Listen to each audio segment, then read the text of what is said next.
हनुमान चालीसा का पाठ तो हम सब करते हैं। खासकर मुझे याद है एग्जाम्स के बाद, मतलब आए दिन मैं हनुमान चालीसा का पाठ करती थी कि भगवान बस पास कर देना और अच्छे नंबर से पास कर देना। तो ये सिर्फ मेरी कहानी नहीं, आई थिंक हर किसी की है। किसी भी मीटिंग से पहले कुछ आपकी लाइफ में कुछ भी अप एंड डाउन चल रहा है, तब एग्जाम्स के रिजल्ट आने वाले होते हैं, कोई बड़ा एग्जाम क्लियर करना है, हम हनुमान चालीसा का पाठ रोज करते हैं, चाहे मन में करें चाहे मंदिर में जाके मत्था टेकें। लेकिन हनुमान चालीसा क्या बस इसलिए है? मुझे लगता है हनुमान चालीसा हमें और भी बहुत कुछ सिखाती है। क्या हनुमान चालीसा से हम वेलनेस सीख सकते हैं, वेलबींग सीख सकते हैं? राम काज करिवे को आतुर को क्या हम मॉडर्न लाइफ में भी प्रैक्टिस कर सकते हैं? एंजाइटी, स्ट्रेस, फियर से हनुमान चालीसा कैसे लड़ना सिखाती है? तो चलिए इन सारे सवालों के ना आज जवाब ढूंढते हैं। और इन सारे सवालों के जवाब देने के लिए ना आज एक बहुत ही फेमस पर्सनालिटी, एक मैजिकल पर्सनालिटी मैं आपके लिए लेकर आई हूँ, जिनका नाम है डॉक्टर पवन कुमार मिश्रा जी। और ये एक बहुत ही नोन एस्ट्रोलॉजर है, वास्तु विशेषज्ञ हैं। इन्होंने हनुमान चालीसा पर अंग्रेजी भाषा में टीका लिखा है पहली बार। तो लिविंग हनुमान किताब आपको आराम से ऑनलाइन प्लेटफॉर्म्स पर मिल जाएगी, आप उसको जरूर बाय करके खरीद सकते, पढ़ सकते हैं। तो चलिए शुरू करते हैं। और थैंक यू सो मच पवन जी, इस नेटवर्क पे आने के लिए, इस पॉडकास्ट पे आने के लिए और हेल्थ नेटवर्क को अपना समय देने के लिए। Thank you so much. नमस्ते। तो चलिए शुरू करते हैं आज का podcast with me doctor Aparna, your host and दोस्त, और जानते हैं हनुमान चालीसा को एक वेलबींग, वेलनेस के पॉइंट ऑफ व्यू से, ताकि अगली बार जब आप हनुमान चालीसा का पाठ करें तो सिर्फ डर भगाने के लिए नहीं, बल्कि अपने आप को वेलबींग की तरफ या वेलनेस की तरफ ले जाने के लिए भी उसका पाठ कर सके। तो सबसे पहले तो थैंक यू सो मच। बहुत समय से मैं ये कोशिश कर रही थी कि आपका वक्त मिले और हमारे व्यूअर्स तक आपकी बातों को मैं पहुंचा सकूं। सबसे पहले तो ना मुझे ये बताइए कि हनुमान चालीसा आखिर है क्या? क्या उसको हम एक मनोवैज्ञानिक गाइड के रूप में मान सकते हैं? हनुमान चालीसा क्या है? हनुमान चालीसा एक स्तुति है, हनुमान जी के लिए लिखा हुआ भावपूर्ण, प्रेमपूर्ण स्तुति, जो तुलसीदास जी ने करीब 400 साल पहले लिखा। जी ये तो हनुमान चालीसा है। अब क्या वो एक मनोवैज्ञानिक सूत्र मान सकते हैं उसको? हाँ, हनुमान चालीसा की शुरुआत, जो पहला दोहा है, वह शुरू ही होता है निज मन मुकुर सुधार। मैं अपने मन के आईने को सुधार लूं, सुधार रहा हूं। तो जहां पर मन को एक आईना समझा गया और उसके सुधारीकरण की बात करी गई, तो वहीं पर मनोविज्ञान का प्रवेश हो गया। तो सारा का सारा हनुमान चालीसा एक मनोवैज्ञानिक प्रार्थना है, अपने मन को परिष्कृत करने की प्रार्थना है प्रभु से। जी। तो सर, एंजाइटी, स्ट्रेस, फियर जो आजकल की समय का ना एक बहुत ही कॉमन प्रॉब्लम बन गई है किसी भी एज ग्रुप की, तो इसमें हनुमान चालीसा कैसे काम कर सकता है इसको ठीक करने में? तो उसका दूसरा दोहा, पहले ही हम लोग प्रार्थना करते हैं हनुमान जी से, बल बुद्धि विद्या हरम कलेश विकार। हनुमान जी से प्रार्थना ही की जा रही है कि आप हमारे कलेश और विकार का हरण करें। अब एंजाइटी, स्ट्रेस, दुख, डिप्रेशन, ये सब कलेश और विकार में आता है बिल्कुल। ना? अब वो एक लंबी चर्चा है कि क्लेश क्या है, विकार क्या है, वो कैसे उत्पन्न होते हैं और हनुमान जी उसको कैसे हरते हैं। लेकिन ये बात सच है कि कुछ काम तो हमें खुद करना पड़ेगा। सिर्फ उसको पढ़ने से तो बात बनेगी नहीं।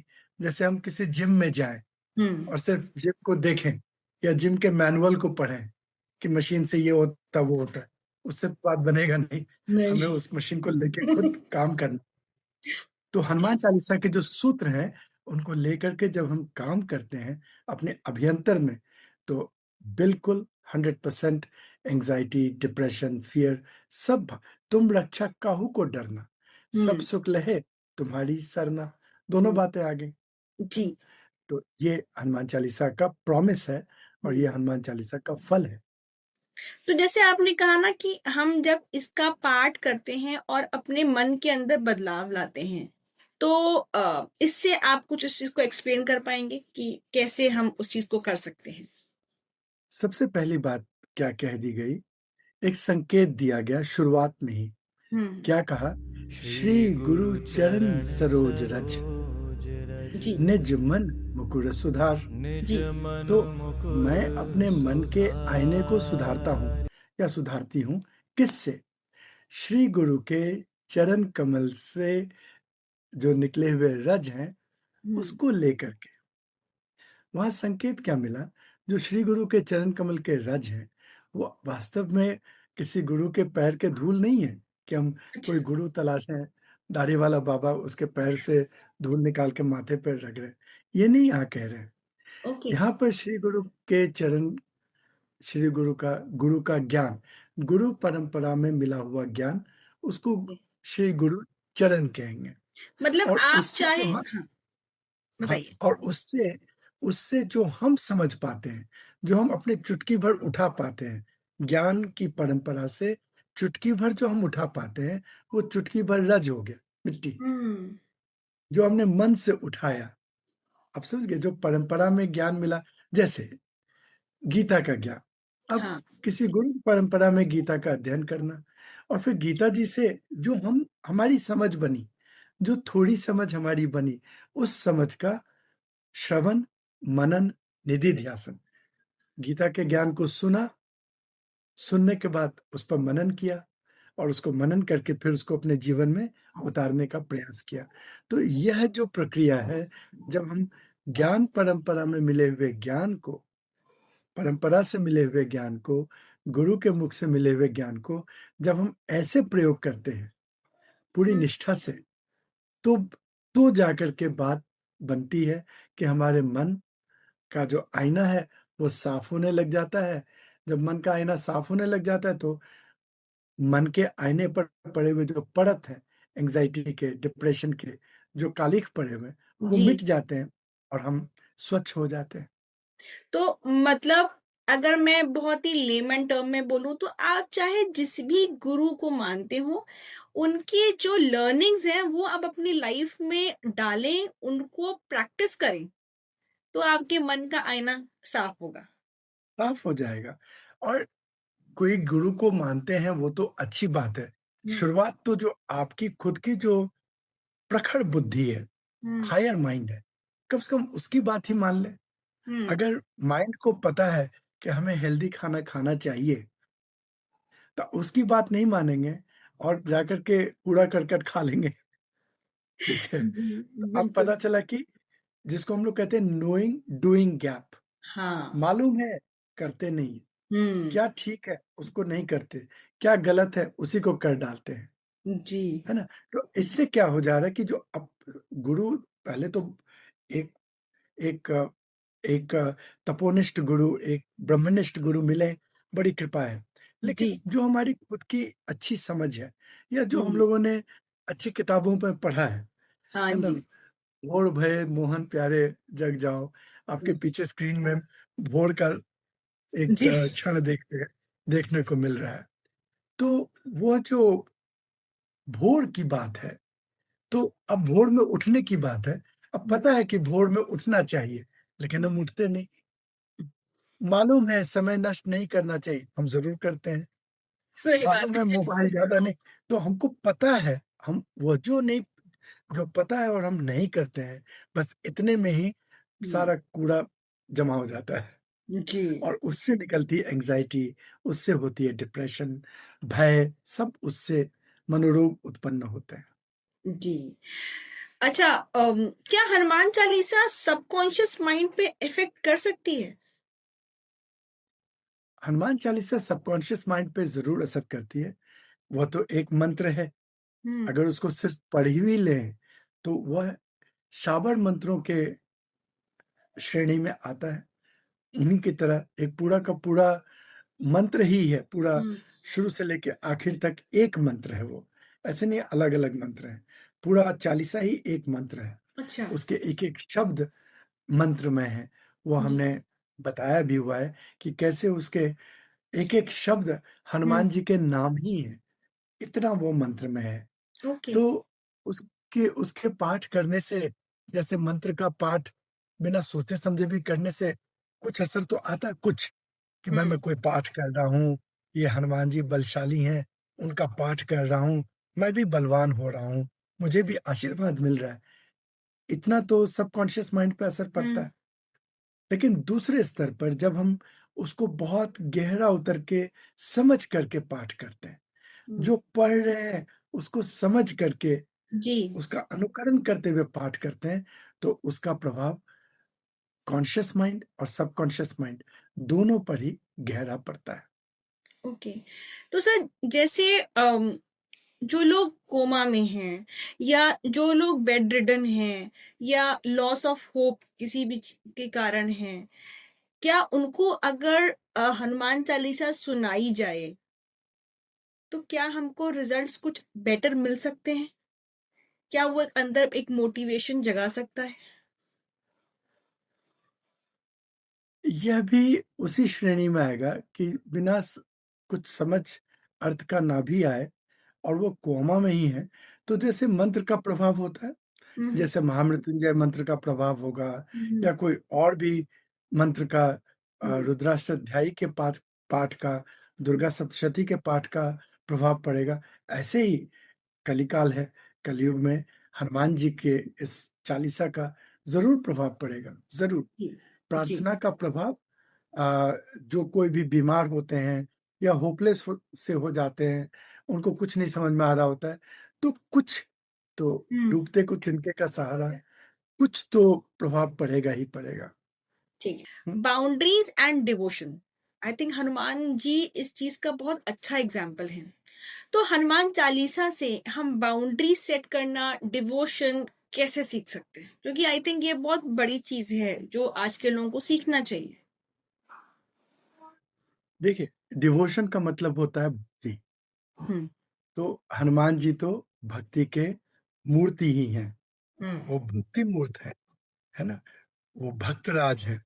तो हनुमान चालीसा से क्या हनुमान चालीसा में जो हनुमान शब्द आया उस शब्द से ही हम भक्ति सीखते हैं। हम्म। हनुमान का अर्थ ही होता है वह जिसका जबड़ा टूटा हुआ हो, हम्म। टूटे हुए जबड़ा वाला का हनुमान। मतलब हनुमान जी के जबड़े को इंद्र के वज्र से हाँ। के प्रहार से वो टूट गया था। तो जबड़ा का अर्थ होता है हमारा ईगो, अहंग। ओ।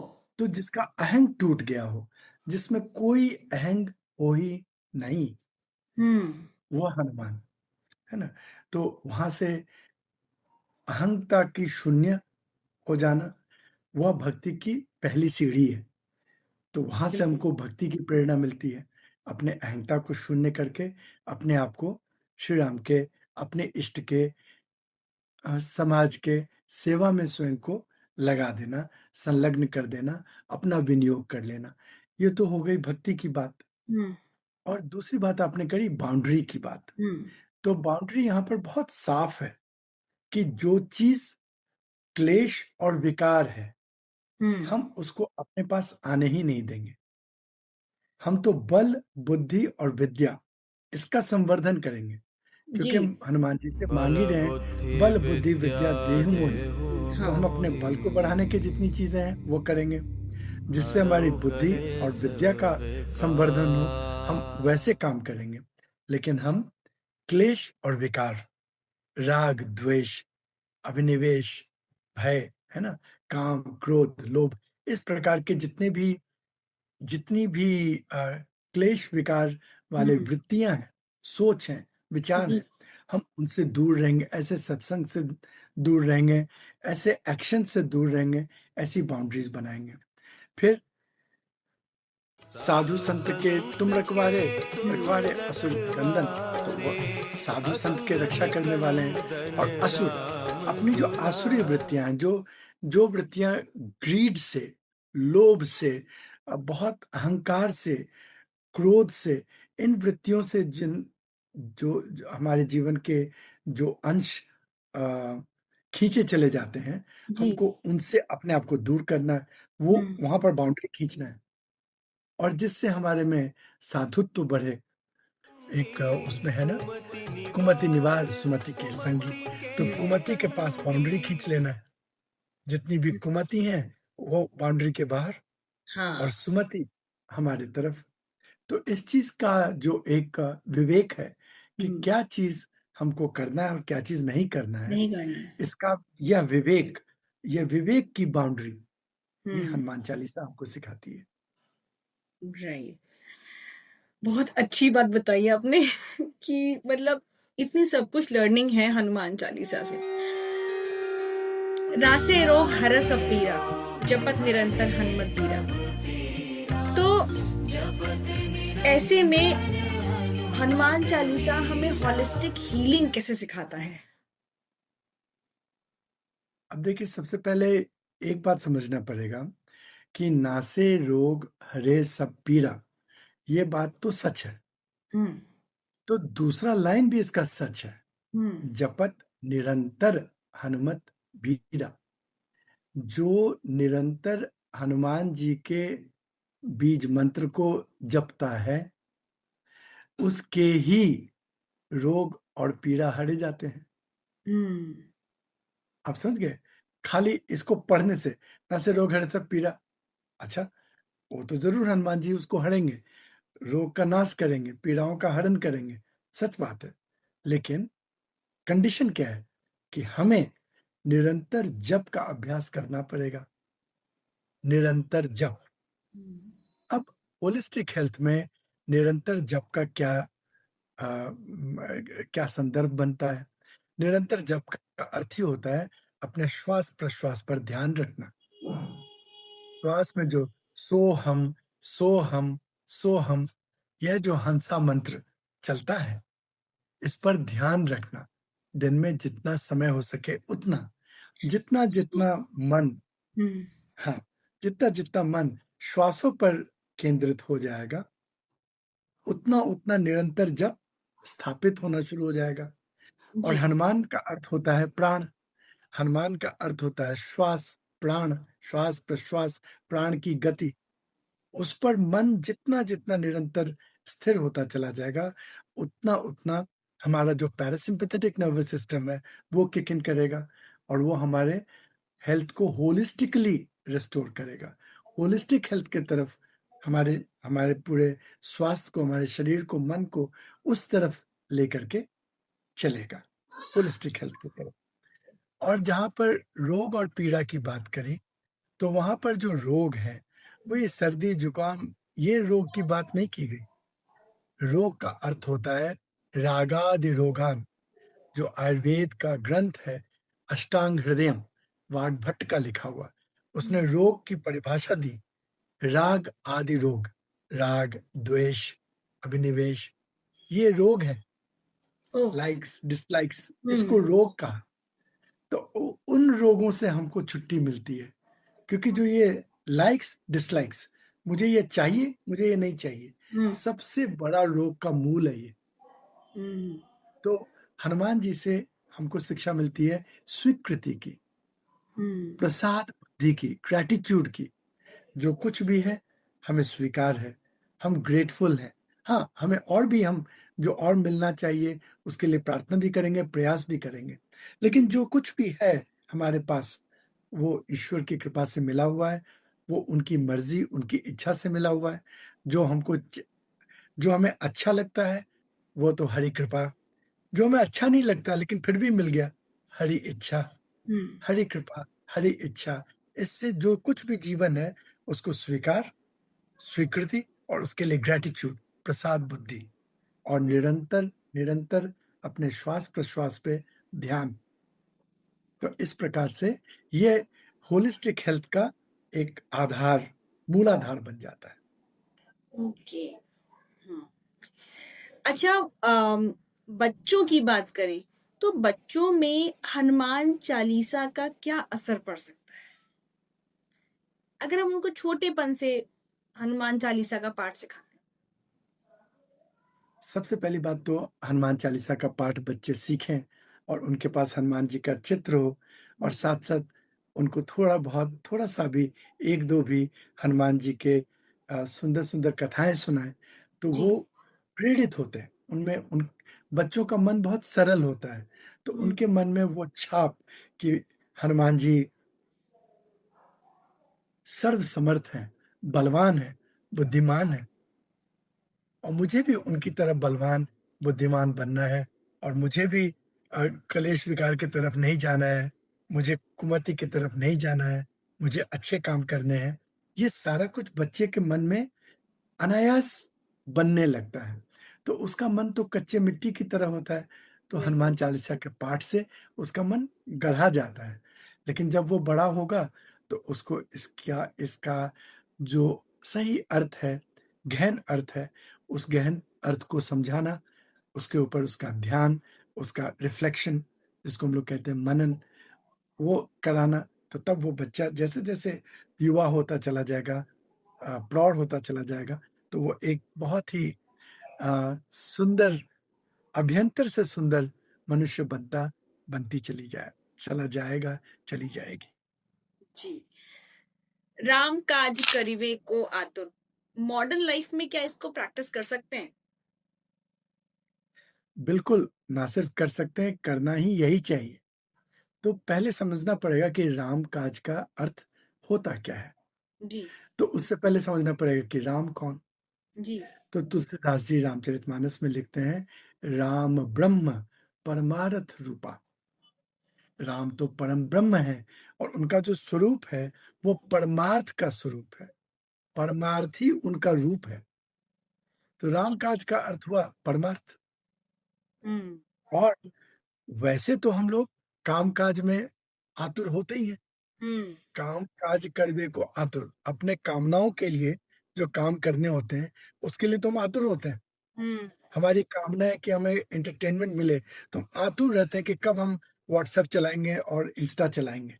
आतुरता से हम हाँ। एक 1 मिनट का भी 2 लोग बात करने लगे तो तीसरा आदमी फटाफट फ़ोन करने लगता है। जी। जी। आतुर हो, है ना? हाँ। तो काम-काज करबे को आतुर हम सब हैं।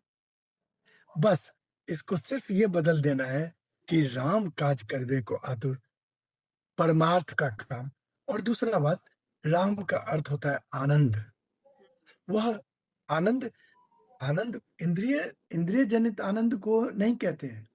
वह आनंद जो हमारा स्वयं का सच्चा स्वरूप है।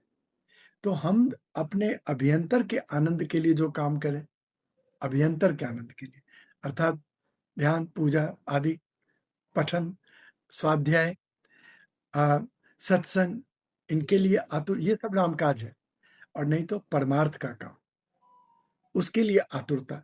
और हमें चाहिए ही, आज का समाज अधिकतर ज़्यादा से ज़्यादा स्वार्थी होता चला जा रहा है, हम्म। तो यहाँ पर तो परमार्थ की अत्यंत आवश्यकता है। परमार्थ स्थापित हो जाए, तो परमार्थ स्थापित हो जाए तो पर्यावरण स्थापित हो जाए।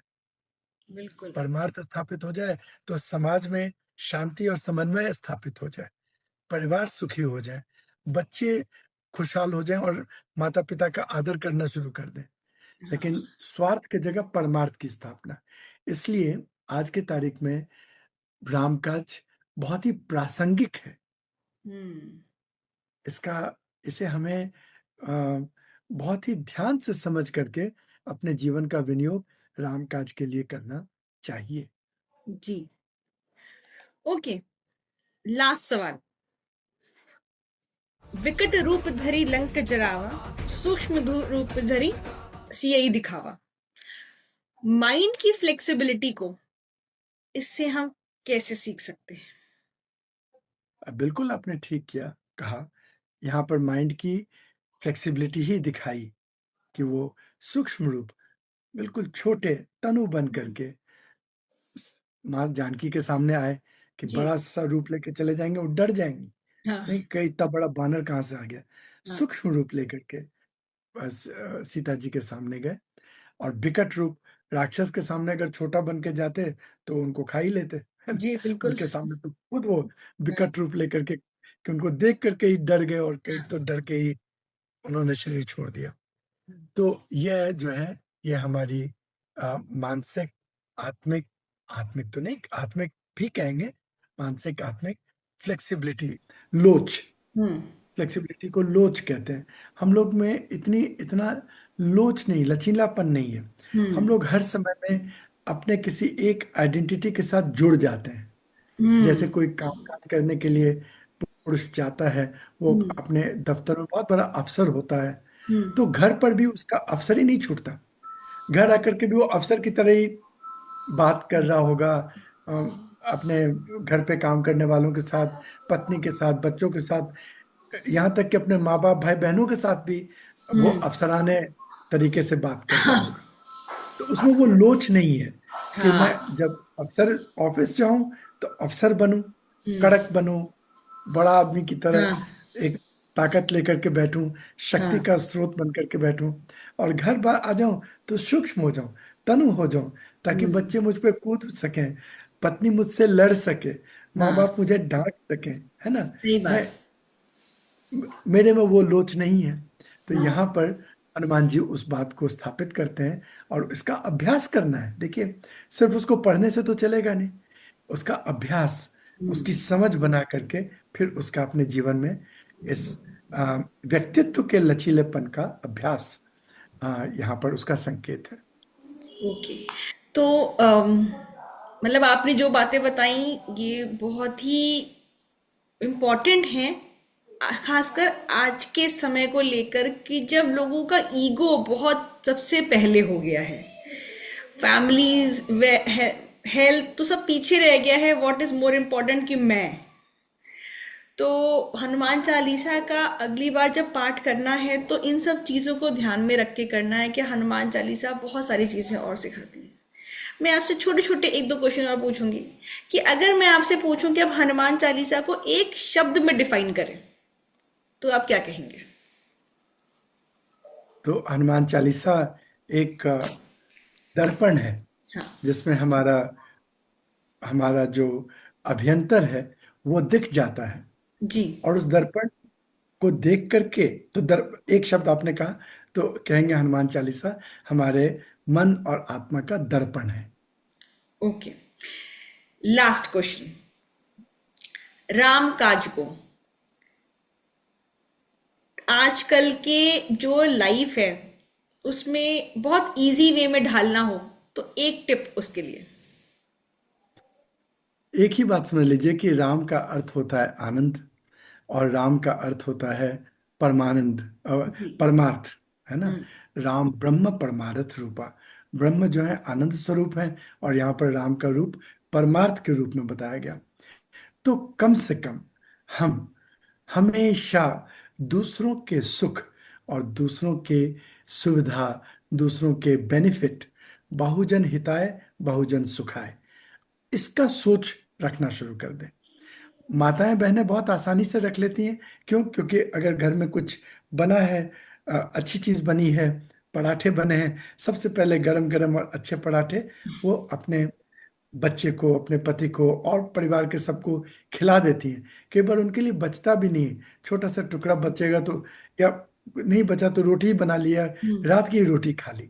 उनको हम्म। इसमें सुख मिलता है कि हमने जो अच्छा चीज था वो हमने बांट दिया। हमने बांट नहीं, हमने अपने से अलग किसी को खिला जी। दिया। जी। खैर, वो अपने पति, अपने बच्चे, अपने परिवार को अपने से अलग मानती नहीं है। हम्म। लेकिन ये अच्छा अभ्यास है, शुरुआती हम्म। अभ्यास। इसके नेक्स्ट स्तर का अभ्यास होगा, माताएं बहुत करती हैं, पुरुष कम कर पाते हैं। हम्म। घर में बना सब्जी इतना सारा बना, पड़ोस को जाके कटोरा दे कि देखो हम्म। बहन, हमने घर में बनाया है, तुम भी खाओ। हम्म। इतने सारे तिल के लड्डू बनाए, 10 5 दे के दो दो कटोरी बच्चे के हाथ से ही घरों में जी। जी। ले आते। दूसरों के बारे में सोच कि उनको मेरे हाथ का तिल का लड्डू कितना अच्छा लगेगा। हाँ जी। यह सोच यह सोच ही रामकाज है। यह रामकाज का पहला कदम है, पहला स्तर है, पहला अनुभव है कि आप दूसरे को खुशी मिली, इससे आप खुश होलिए। ये हम्म। पहला आपको झलक मिला रामकाज का, प्रसाद का। फिर इसी तरह से इसको बढ़ाते चले जाएंगे कि हम अपने समाज में इस तरह से जिएं कि हम किसी के काम आ जाएं, जी। है ना। ये जिंदगी उसी की है जो किसी का हो गया, है ना। जी। तो किसी हम किसी के काम आ पाए, हम हमारे द्वारा किसी को सुख मिल पाए। तो बुद्ध ने कहा था, बहुजन हिताय बहुजन सुखाय। बहुत के हित के लिए, बहुतों के सुख के लिए हमारा जीवन हो जाए, उसको रामकाज कहेंगे। जी। ओके। तो थैंक यू पवन जी, आपने इतना अच्छा हमें इंसाइट दिया हनुमान चालीसा को लेकर के। आई एम श्योर आज का पॉडकास्ट लोगों को बहुत पसंद आएगा और बहुत कुछ लर्निंग मिलेगी। आपको आज का पॉडकास्ट कैसा लगा हमें ज़रूर बताइएगा, और आज के पॉडकास्ट की ऐसी कौन सी टिप जो आप अपनी लाइफ में इंक्लूड करना चाहेंगे। थैंक यू सो मच पवन जी, हमारे पॉडकास्ट में आने के लिए, हेल्थ नेटवर्क को अपना समय देने के लिए। So thank you so much.